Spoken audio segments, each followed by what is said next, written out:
마이클 잭슨이 우리나라 대통령 취임식에 왔었다는 거 혹시 아세요? 마이클 잭슨이요? 마이클 잭슨이 왔습니다. 프레지던트 축하합니다. 막 이런 거예요? 그렇죠. 마이클 잭슨이 김대중 대통령의 평화를 사랑한 마음, 이거에 감명을 받아서 실제로 취임식에 옵니다. 이 김대중 대통령이 취임하자마자 한 게 또 뭡니까? 일단 남북 정상회담도 남북 정상회담 했고요. 이런 공로를 인정받아서 드디어 한국인 최초로 노벨 평화상을 수상하게 됩니다. 시상식장은 평화상 수상자인 김대중 대통령의 햇볕 정책과 고난을 상징하는 노란색 해바라기와 오렌지로 꾸며졌습니다. 오늘 하지만 그 이후에 많은 논란을 또 불러일으키기도 했죠.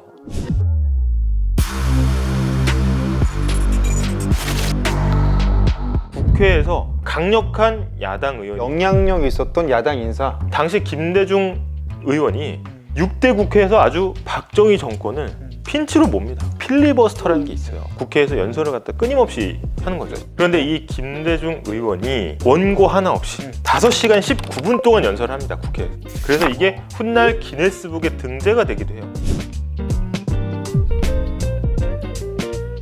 대통령이 유세를 나타내요. 재밌는 점은 목포에만 2번이나 가서 지원 유세를 합니다. 대통령이 직접.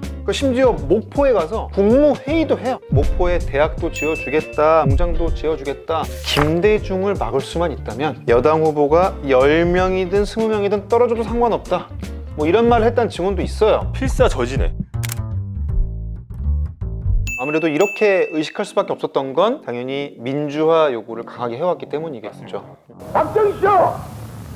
당신에게 이 나라 민주주의에 대한 입사는 양심이 있으면, 당신에게 국민과 역사는 두려워한 시간이 있으면 어떤 일이 있더라도 삼성개혁만 하지 마라. 심지어 이제 김대중 의원이 대통령 후보로 선출이 됩니다. 파란을 일으키죠. 근데 당시 이제 증언들을 들어보면 연설을 굉장히 잘했다고 전해집니다. 지방에서 오는 사람들, 노인네들은 도시락을 사가오고 그 강연 들으려고 수십여 끼를 아침 일찍 버스 타고 오고. 참 물건은 물건이 돼. 저러나가 우리 경상도 태어났으면 얼마나 좋겠노. 그런데 그러면은 이렇게 연설도 잘하고 민주화 열망을 한껏 품은 야당 후보가 나오면 박정희 대통령이 볼 때 눈에 가시. 눈에 가시죠. 한국 현대사의 골을 깊게 파는 도구가 나옵니다. 이게 바로 지역 감정이라는 겁니다. 김대중은 전라도 사람이다. 전라도 사람 표를 줘서는 안 된다. 우리 대구 경북 똘똘 뭉쳐야 될 거 아니냐. 영호남에 이게 오늘날 이러한 골이 깊어질 줄은 누가 알았겠습니까? 바로 그 시발이 그게입니다.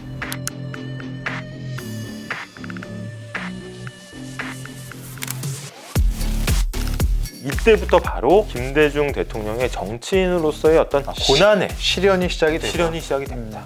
근데 갑자기 앞에 나타난 차가 8톤 트럭이 들어와요. 차 옆부분을 트럭에 부딪혀 마치 글라이더처럼 4m를 날아 논 위에 처박혔습니다. 실제로 이제 그 김대중 전 대통령의 화면들을 보면은 다리가 불편합니다. 많이 거동이. 1973년이 되면 중앙정보부, 지금의 국가정보원이죠. 거기에 의해서 납치까지 당하게 되고요. 괴한들에게 폭력으로 제압을 당하고 마취제를 풀어서 의식을 잃게 만들어가지고 자동차에 강제로 실려서 11.26 사건을 인해서 박정희 전 대통령이 이제 사망하고요. 사망하죠. 근데 그 뒤에 또 들어선 게 신군부잖아요. 5.18 광주 민주화 운동이 일어났고요. 많은 또 사람들이 희생이 됐고, 신군부 당연히 야당 인사들에 대한 탄압도 병행을 하죠. 이 광주 항쟁의 배우가 누구냐 하면서 김대중을 지목합니다. 그래서 내란 음모죄까지 적용해서 사형을 선고하게 되고요. 이제 인동초라는 별명이 붙습니다.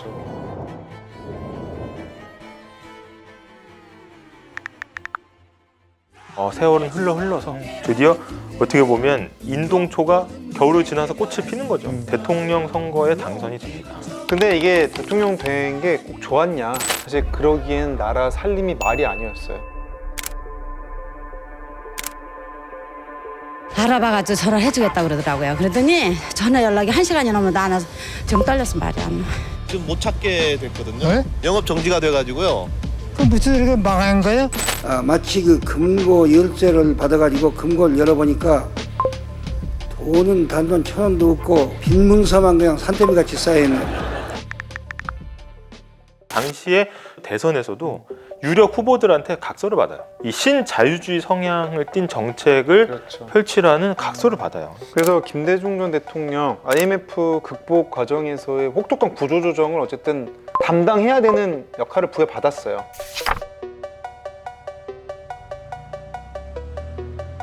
친구들도 많이 내고 그래서요. 요즘 나라가 어려우니까요. 저도 한번 도와보려고. 허리띠 졸라맨 끝에 뭐 금모으기 운동도 하고 그래서 IMF에서 빌린 차입금 195억 달러를 3년 8개월 만에 갚습니다. 극복 근데 하면 뭐랍니까? 새로운 먹거리 개발이 절실한 상황이었단 말이에요.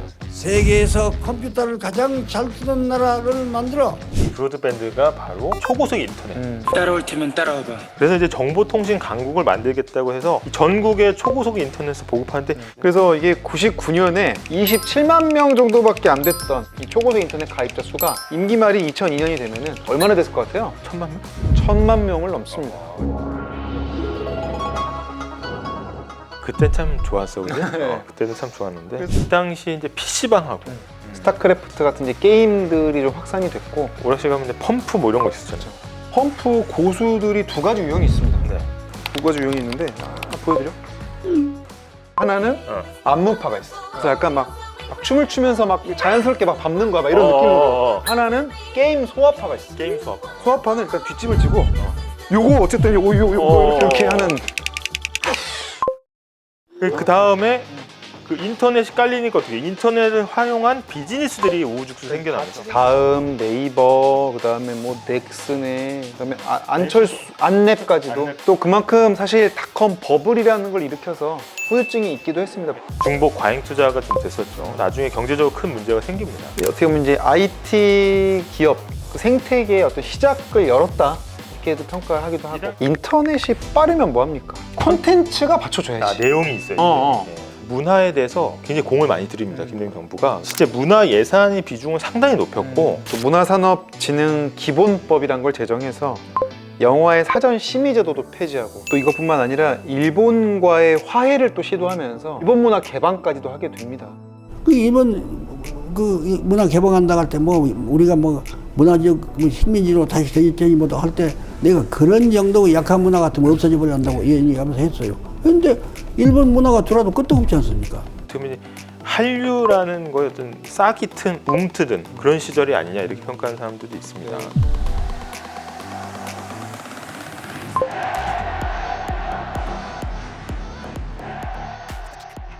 하지만 좋은 일만 있을 수는 없죠. 그 IMF가 각서를 받았다고 했잖아요. 근데 거기에 조건들 보면은 강력한 구조조정이 있습니다. 자기의 일터가 한순간에 없어진 거기 때문에 저항을 하고 파업도 각지에서 일어나고 당시 이제 경찰을 이제 동원해서 진압을 합니다.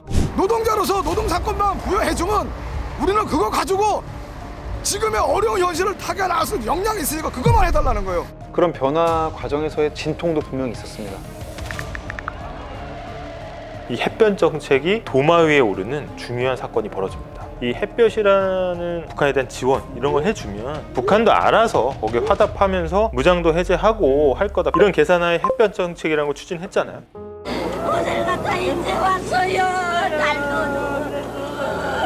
예살 난 딸을 황해도 친정에 두고 남편과 춘천으로 온 뒤 전쟁이 터져 생리별을 난 79살 김장녀 할머니는 딸의 울부짖음에 그저 하염없이 눈물만 흘렸습니다.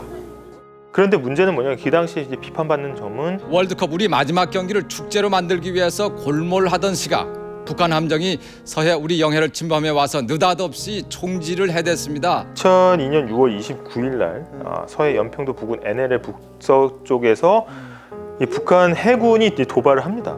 꽃다운 이제 목숨이 6명이 희생이 됐고요. 가슴이 펴져서 오늘은 못 산다. 애기 놔두고 우리 애기 어떡하냐. 전체적으로 그런 북한이 그런 우호적인 관계가 됐냐 했을 때 지금 북한의 핵 실험으로 이어졌고요. 이후에 햇볕을 이제 외투를 벗으라 햇볕을 쬐더니 무기를 만드는 약간 이런 상황이 된 거예요. 평화가 과연 어떤 게 진정한 평화냐에 대해서 논란을 낳은 것만은 분명해 보여요.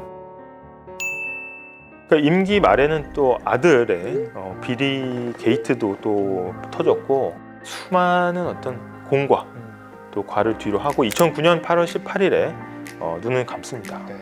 성인이 막 된 지금 분들은 02년생이잖아요. 김대중 전 대통령이 집권할 때 태어난 분들이 이제 사회에 막 진출하고 있거든요. 대중문화도 개방이 되고 어떤 그 자유주의 패러다임이 뭔지도 알게 모르게 좀 이런 영향을 받으면서 자란 세대일 텐데 그 인물이 했던 그 정책이나 이런 거 하나하나가 너무 많은 영향을 미치잖아요. 우리가 정치에 대해서 관심을 가져야 되고 근데 이걸 다 알기가 어렵잖아요. 그래서 하나하나 다 알기가 어렵고 힘들다 했을 때는 딩딩 그만해 이제. 좋아해요. 여기까지 하고 구독과 좋아요. 그만하라니까 이제. 하나 둘 셋. 딩딩. 좋아하시는 코미디는 참 좋죠.